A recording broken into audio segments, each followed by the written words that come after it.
Hi, my name is Erin Moriarty, and welcome to my channel, where I'm excited to say that today is the prequel to my long-awaited journaling series. When I started approaching a journaling series, I realized that even as I was writing the intro to journaling video, that there were a lot of things that held people back from even getting to the point of putting the first word on the page. Especially for neurodivergent people, it's not unusual to have a kind of difficult relationship towards journaling, especially if other people have pressured you to do it in the past. You may have started a lot of times before and failed, or you may have bought a lot of journals before and never even started. This is the video for you then. And I want to start out by saying this. Journaling is a skill. A lot of times when we're trying to learn a skill and it is physical, we will give ourselves a long time to learn that skill. If we were trying to do a 5K, we wouldn't just wake up tomorrow and expect to be able to run a 5K. We would do a couch to 5K program. And I recommend that you approach things like journaling the same way. Do it a little bit at a time, adding more and more as you become more comfortable with it, and learn how to implement it into your life and into your processes better. Like I mentioned, it's natural that a lot of us have probably failed to journal before. Especially if you're neurodivergent, the steps or processes that you were given before probably didn't really relate to you. Or you may have just been given a book with no other instructions and just expected to know how to do it. When I got my first journal, I just looked at the blank pages and I could think of too many things and not enough things to put down on the page at the same time. It was very perplexing to me. When I identified that I had a lot of discomfort towards journaling, I saw that as a signal that I needed to dig into that feeling. I've learned that whenever I feel uncomfortable, defensive, or hesitant about something, that usually that means there's an obstacle that's preventing me from doing what I need to do, and I just need to identify that obstacle and get it out of the way. As stated, this is a skill, and none of your previous success or failure has any bearing on whether you succeed or fail now.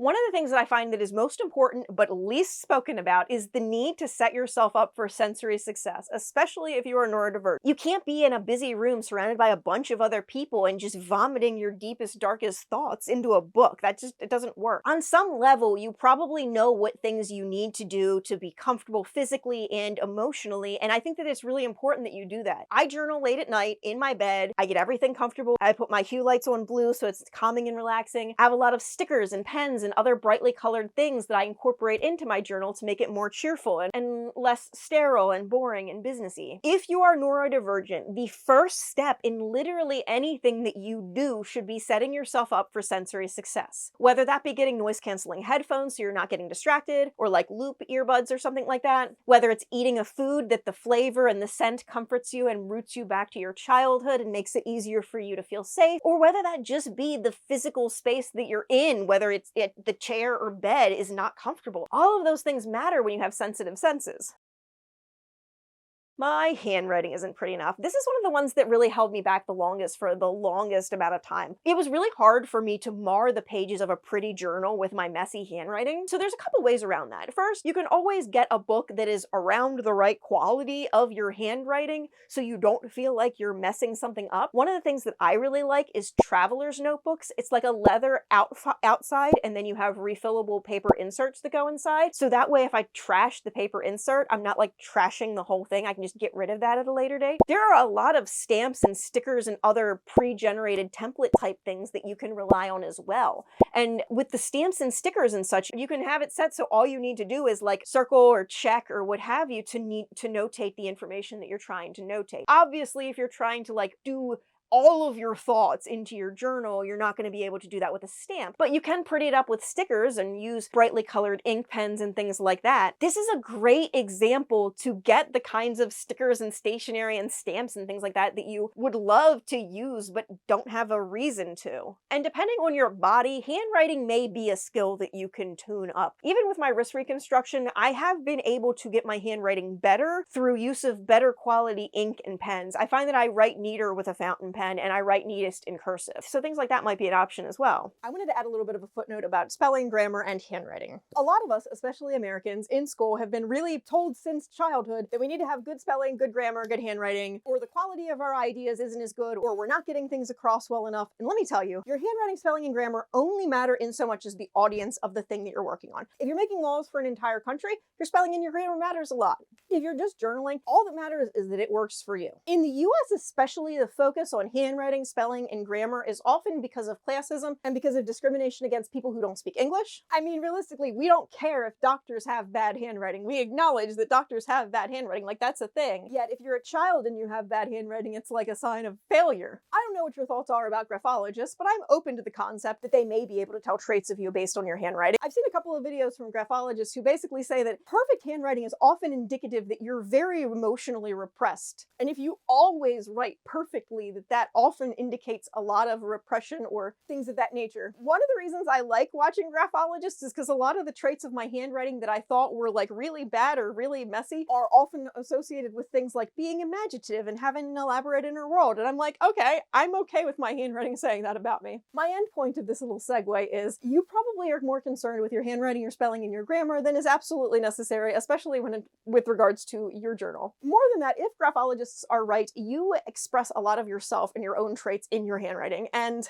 trying to restrict or control that expression of yourself all of the time is probably not the bestest. Learning all of these things made me a lot less self-conscious about my handwriting, which is occasionally deplorable. But if I was a doctor, no one would judge me for my handwriting. They would just give me dictators and computers and other things to help me work around this limitation. But since I don't have an MD after my name, society just thinks that I need to do better.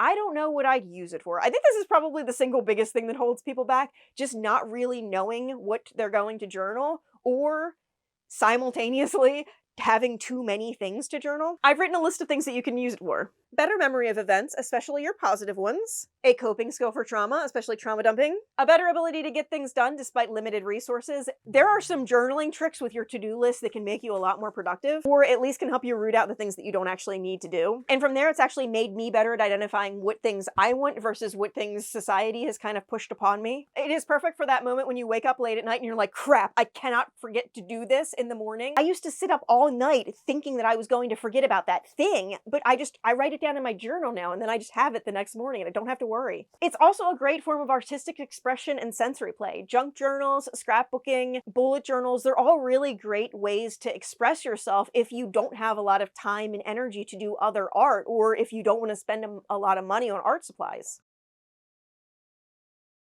From there, some people are like, well, I have too many ideas for one journal. And I mean, obviously, just buy a couple more. What I would do is start out with one at first that you do everything in, because you're just getting used to the skill of journaling. But then once you kind of have that skill down, sit down, journal. Now, what kind of books you need. So for me, I have like, this is my sloppy YouTube notebook. I have a neater YouTube notebook that I use for the more higher level tracking. This is for my more day-to-day tracking. I have a general to-do list book. I have a sketchbook. I have a junk journal. I have a book for my TTRPG campaign. Each of my hobbies, for the most part, tends to get a journal. And like, I don't use every single journal every day. Like the to-do list book I use every day, but like some of these things I just, once a week, I just check back with so I remember what's going on.